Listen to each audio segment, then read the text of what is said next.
Pushpa cinema release తర్వాత జరిగినటువంటి పరిణామాలు చూస్తూ ఉంటే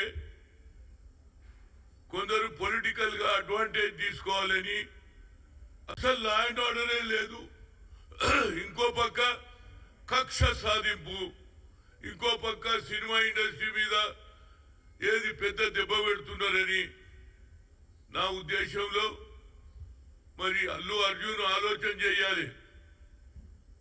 ఈ సినిమాకు ఎవరు టికెట్లు రేటు పెంచుకోవడానికి ఎవరు పర్మిషన్ ఇచ్చిండ్రు?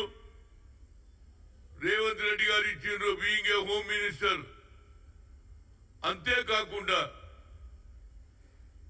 ఆయన మాట్లాడినది అసెంబ్లీలో ఏమన్నాడు? పరిస్థితి మీద తల్లి అయినటువంటి రేవంత్ చనిపోవడం, కొడుకు తేజ కిమ్స్ హాస్పిటల్లో ఇప్పటికీ చావు బతుకులో ఉన్నాడు. దాని మీద అసెంబ్లీలో సమాధానం చెప్పే పరిస్థితి అయినది, సమాధానం ఇచ్చాడు. దానికి మరి ఆల్రెడీ బెయిల్ మీద ఉన్నటువంటి అల్లు అర్జున్ ఎందుకు ప్రెస్ కాన్ఫరెన్స్ పెట్టిండని అడుగుతున్నా. నేను పెట్టవలసిన అవసరం ఏమేర్పడింది? నువ్వు ఆల్రెడీ బెయిల్ మీద ఉన్న వ్యక్తి అసెంబ్లీలో మాట్లాడింది ముఖ్యంగా ఒక ఆడపడుచు చనిపోయింది, ఇంత పెద్ద అన్యాయం జరిగిపోయింది, కొడుకు హాస్పిటల్ ఉన్న ఆవేదనతో పోలీసులు ఇచ్చిన రిపోర్ట్ ప్రకారంగా నువ్వు చేసిన ఏదైతే పర్మిషన్ లేకుండా నువ్వు రావడం ఇవన్నీ జరిగినాయి.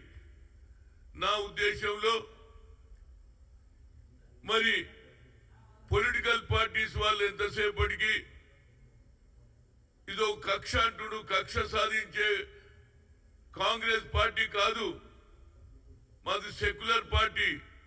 ఇవాళ ఎవరైతే ఆర్ఎస్ఎస్ నుంచి కిషన్ రెడ్డి గారు అంటున్నారు పరిస్థితులు బాగలేవు అంటున్నాడు. మరి మణిపూర్లో ఏమైతుందిరా బాబు? సంవత్సరం పొడుగా ఇప్పటికీ 90 మంది చనిపోయిండ్రు. ఆడ లా అండ్ ఆర్డరే లేదు. ఈడ లా అండ్ ఆర్డర్ ఉన్నది. అన్ని విధాల ఫిలిం ఇండస్ట్రీకి ఎంకరేజ్ చేస్తున్నాడు రేవంత్ రెడ్డి.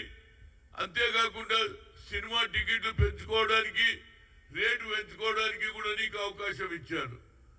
కనుక వీళ్ళు కొందరు, అది బీఆర్ఎస్ కావచ్చు, బీజేపీ కావచ్చు, పొలిటికల్ అడ్వాంటేజ్ తీసుకోవాలనే వాళ్ళ ఆలోచన. నేను అల్లు అర్జున్ కు నిజంగానే నీకు ఆలోచన ఉంటే ఆ పిల్లవాడు తేజ కిమ్స్ హాస్పిటల్లో సీరియస్ గా ఉన్నాడు. మృత్యుంజయ యాగం చేయిరా బాబు, నీ ఇంట్లో ఆయన బాగుపడాలని మృత్యుంజయ యాగం చేయి. అదేవిధంగా నీకు ఆలోచన ఉంటే వాళ్ళ కుటుంబానికి ఏ విధంగా సాయం చేయాలని ఆలోచన చేయి. అంతేగా నీకు ఎవరు అడ్వైజ్ ఇస్తున్నారో నాకు తెలియదు, కానీ అప్పుడే ఆంధ్ర నుంచి ఆఫర్స్ వస్తున్నాయి, మా దగ్గర రండి, మేము సినిమా ఇండస్ట్రీస్ కు అవకాశం ఇస్తాం, అన్ని విధాల సదుపాయం అని చెప్తున్నారు. ఇది ఏమిటి డ్రామా నాకు అర్థం కాదు.